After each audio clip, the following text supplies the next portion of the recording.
Buster, you good, fam? Yeah. Bust around your house. Shout out to everybody that came out. Yeah. Shout out to the one and only Slick Rick, man.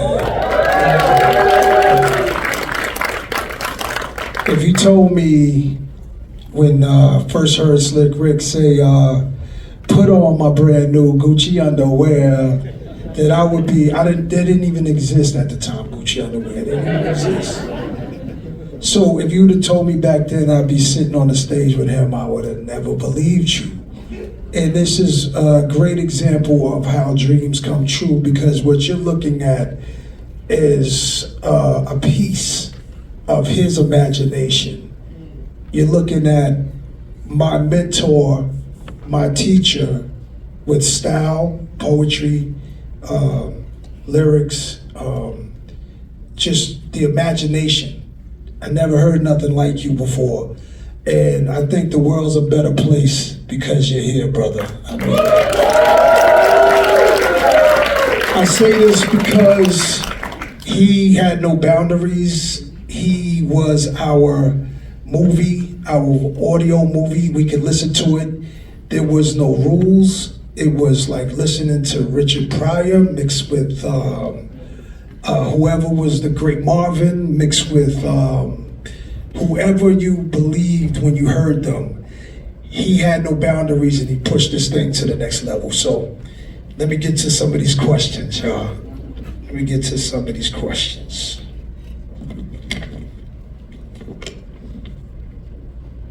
All right. Wow. Wait, I'm gonna just skip right into it. The last song that played, we didn't get a video to. It's called Landlord. That's a joint right there. That's going off on the album. The album's out now, if you don't know. It's a visual album. And the song Landlord, never heard that topic in hip hop. What made you write that? Well, as we advanced, you know, we brought buildings, we brought property. So I brought some property, two, 3 family homes in the Bronx. And as time evolved, you know, you gotta learn how to be a landlord, you know? So, you know, we got tenants that ain't keeping the place clean. You got tenants that ain't paying the rent on time, type of, you know, the issues, you know? So, from the hip hop generation, as then we turned into a landlord and we, you know, gotta pay these mortgages, you know? So I just wrote a song of my imagination that, it was actually a true story, by the way. A lot of stuff was true. So yeah, so just entertaining my people as we grow, you know? Yeah. Yes, sir. See, you still inspired us. We need to buy some homes, y'all. Still inspiring us. Okay, I was really blown away by the house music. The house music. If you've been around when that music was really, really starting to bubble, you remember what it was like. The nightclub scene is where everybody went that was doing their thing and having a good time. What's your connection to house music on the songs Cause I'm Here For Her and Come On, Let's Go? Well, I was hanging out with Idris one time and he was DJing in England and he was playing a lot of house music, you know? So 2 of the songs he played that really stuck out, which is those 2 you see in this video, you know? So I took those 2, I looped them, and I just rapped on it, you know? We always liked house music since back in the days, you know? Like, y'all remember that song, Hot, dun, dun, dun, Hot, dun, dun, dun, Hot, all that kind of stuff. Even Donna Summers, you know, back in the days. Yeah, so we all, you know, black folks like house music too, you know? So it's called, so it's inclusion, my gang fam. You're studying? Yeah, like that.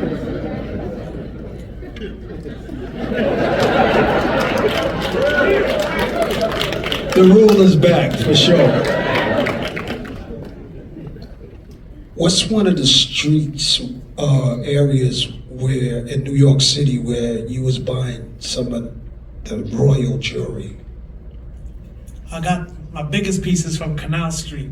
Back in the days, you remember Canal? For sure. So yeah, I got the big. I was dreaming of jewelry back then. Diamond District, you know, the Diamond District and the Canal Street. So the 2 biggest pieces I got was from Canal. They was in the window for a while. This is back in the crack era, you know? So some drug dealer must have made it, but he couldn't come back and get it. must have got caught or something, you know? So it stood in the window for like years, for like 2-3 years. And I said, I gotta get this shit, nigga. This is setting a standard, right? You know what I'm saying, boss? So we went big on them, you know what I mean, kid? Yeah. Go say it, boss. We went big on them. It's all your fault. It's all your fault, Mr. Walters. Yes, sir.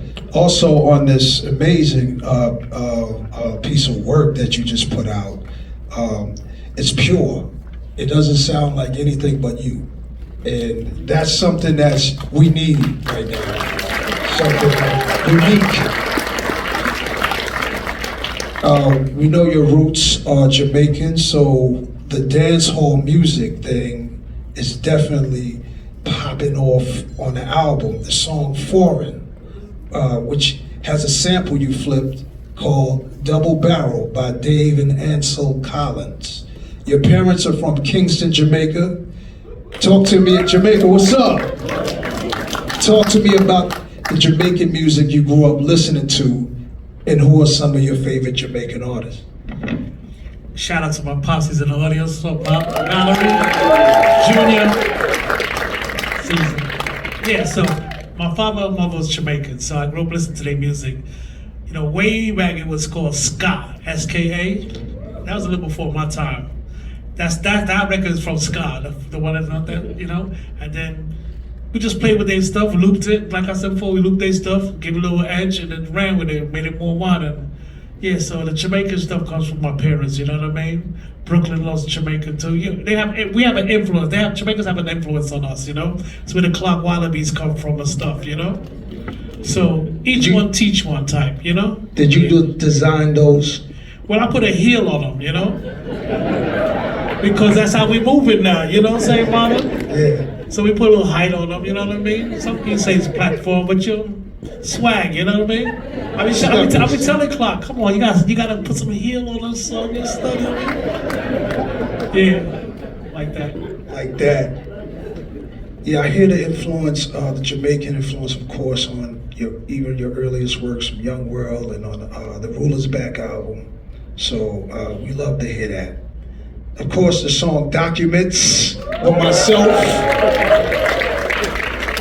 I'm very, very proud to be on the record with my man right here because, again, it was like a dream. Some things are like, I'm sorry to just put you on the spot, but you're on the spot right now. But just like, I'm sure all the MCs that's here, Smith and Wesson, Bus, we all grew up taking a page or a few pages from your book. So to be on this song was an honor. I just like to say that again. That's nice.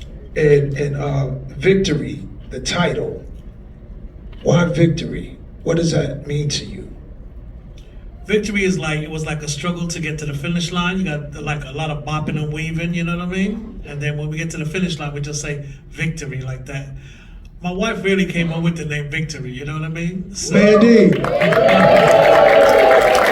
Shout out. So we worked together and we came up with the name Victory like that. Perfect title, perfect record. I got my daughter in the house. Shout out to Destiny, birthday weekend. And happy Father's Day coming up. And to all the fathers in attendance, happy early Father's Day. So, Canal Street, huh? Let me ask you, there was clubs that I wanted to go to back in the days, like the Red Parrot, Union Square. What's the other one, boss? It's notorious. The Fever, Latin Quarter, Bentley, Rooftop. Which one was your favorite? I didn't really have a favorite. I just went where the noise was when I was growing up. Latin Quarters was a big one. That's all I can remember now. The Roxy's, Right. Those were way back in the days time, when they used to have rap competitions and stuff, win $1,500 prize and all that type of stuff. So, because I was in the Bronx, moving and shaking a little bit downtown, not too much, Right. Getting to know the grounds, Right. Yeah, so I would say like the Latin Quarters was big. Rooftop, but that's uptown in Harlem. Disco Fever, Skate Fever, stuff like that. Yeah. Would you say the fashion from that time, we're still like, all the things we do now is kind of like a derivative of the style from there, because you got the Clarks, it's still here. Like a lot of that style from that era was like, it was a tougher time. You couldn't just wear jewelry. You had to be somebody. You couldn't just get on a stage in one of these places and just rap like the way it's so easy today. You would catch some problems up there. And I'm only hearing the stories through one of his songs, The Moment I Feared. And you would paint a picture. So hearing this new album with the house music and the dance hall and the hip hop mixed all in together, you're bringing us with you on your journey from being the pioneer that you are in those early stages, and you still being here looking great, sounding great, rapping your ass off.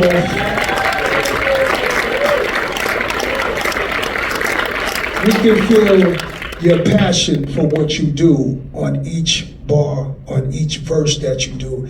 You're expressing yourself and your ideas about the society we live in. You're taking it to a place where we remember you doing it like that, and not like it's not like anything else. So continue to do what you do. We do not want you to stop anytime. We are enjoying this moment. This is a victorious moment. We've never seen anyone last this long in this game and still love it the way you do. So you're an inspiration. Thank you, Nas. I appreciate it. We appreciate you.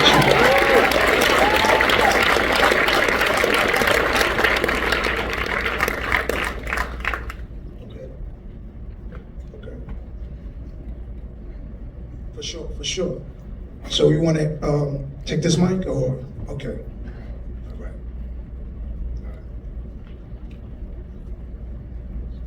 Yeah, we got questions for two people. Two people only. If you know something about hip hop, anybody want to say something? Come on right up. Come right on up. We got a gentleman right here coming up.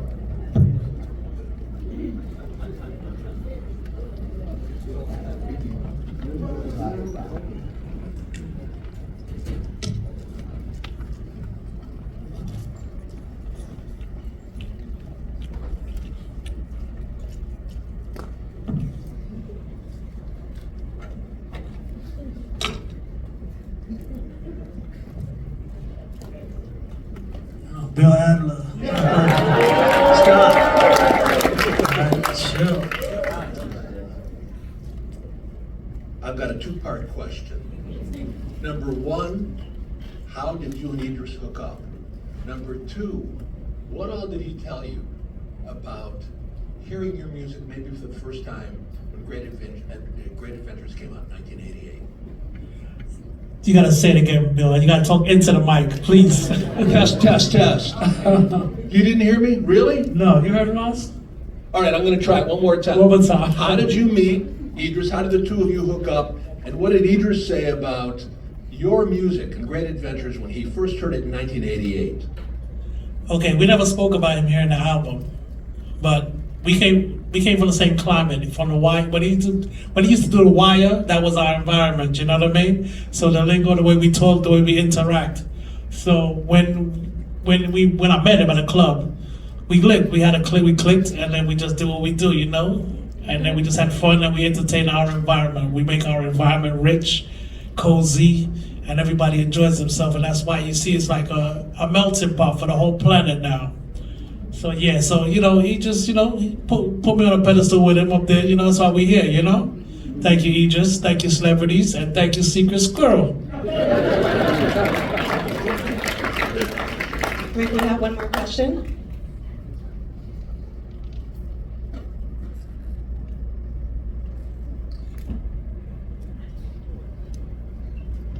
Hey Rick, hey Nas. My name is Miss Two B's, and I wanted to know what was the difference in producing this album in comparison to The Art of Storytelling, which dropped in 1999, way before streaming, way before LimeWire. I wanted to know what was the creative process like for this go round. I think this round there was no pressure. You know, when you're younger, you got this pressure of paying the bills, how you're gonna survive, and all that type of stuff. And then what happened was I just grew out of it somehow. I just started just having fun and entertaining myself. And when I was entertaining myself, is when it got better. You know what I mean? Instead of like trying to, oh my God, what if the youth is gonna accept me, all this type of stuff. You know what I mean? And just grew it, and I started having fun. I created my own world. Got like an elder statesman in our environment. You know what I mean? So it was like that. It just came to be out of relaxation and less stress.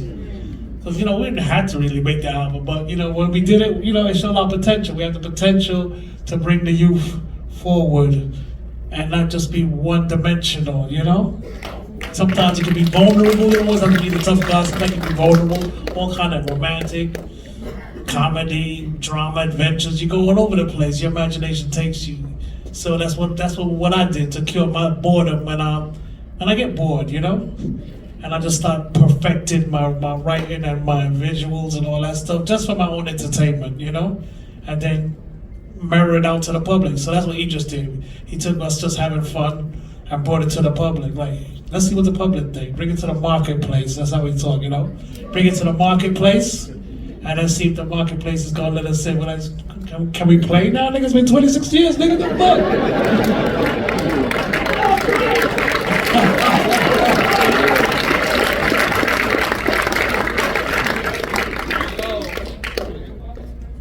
No, I just be playing around. This is me pretending to be him. I got 2 tickets. We're gonna give these out for 2 people to win an autograph signed vinyl album. How many people still love vinyl? Love vinyl, man. So, you're both signed. Could I get some signed vinyl? I mean, I'm serious. I really do. I thank you. Appreciate you. Mandy, hook me up, please, man. Hook me up. All right, cool. So how are we going to give these out to the... Yes, I'll call the ticket, but that makes sense. All right, cool. First ticket number. 148108. That's 148108. I think I heard somebody. Come on down. Lucky winner. Signed piece of vinyl. Beautiful artwork. Yes, salute to you. Come on up here. How you doing? Hey. Nice to meet you. Great for you. Make sure you play that record and enjoy it. I know you will. Enjoy that. Okay, next winner. Okay, check this out, y'all. Rick, what's a day off for you like? A day off for me? I'm back at the crib just chilling, watching Beyond the Gates, this new soap opera. little dip in the pool time, you know what I mean? And a little rhyme, a little scratching on the rhyme, perfecting my raps, and you know, a little weed don't hurt, kid, you know what I mean? For sure. For sure. Alright, so the next winner, check your ticket. Check it out. Here's the number. 148115. 148115. Check your ticket. Did I hear a voice? Huh? Yeah? 148115.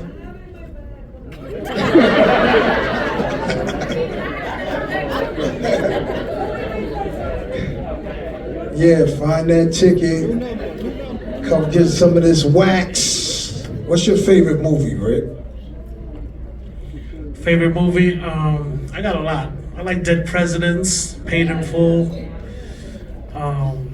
Casino, Goodfellas. the ones we all like, cult classics, you know what I mean? For sure. Those are my favorites. So if we was to ever run like Oscars and all that, you know, we'd be like, come on, all this gotta go. Goodfellas, Yeah. Casino, Yeah. Dead Presidents, Menace to Society. That's enough. So, what was you watching to write Mona Lisa, Lottie Dottie, probably been sampled 1,000 times? What type of childhood was you having, bro? Well, Lottie Dottie was an English thing that people say in England, like oh golly wally, that's some English terminology. So it came when I was growing up from like 1 to 11 years old. And that's where those things come from. And as far as Mona Lisa came from, that's Dionne Warwick. And she made Walk On By. So I just like that shit so much, you know what I mean? And then Mona Lisa was the painting, you know what I mean? So I figured like, it was the painting. It was like telling the story. Because it was very important to white people back then, you know what I mean? Mona Lisa, shit like that. And you know, you gotta play in their world sometimes. Not this white, you know? So, Mona Lisa, and then, you know, Nike Cole sagging and all that, you know what I mean? So I just threw it in there, give it a little prestige, little elegance, you know what I mean? For sure. Make some noise, man.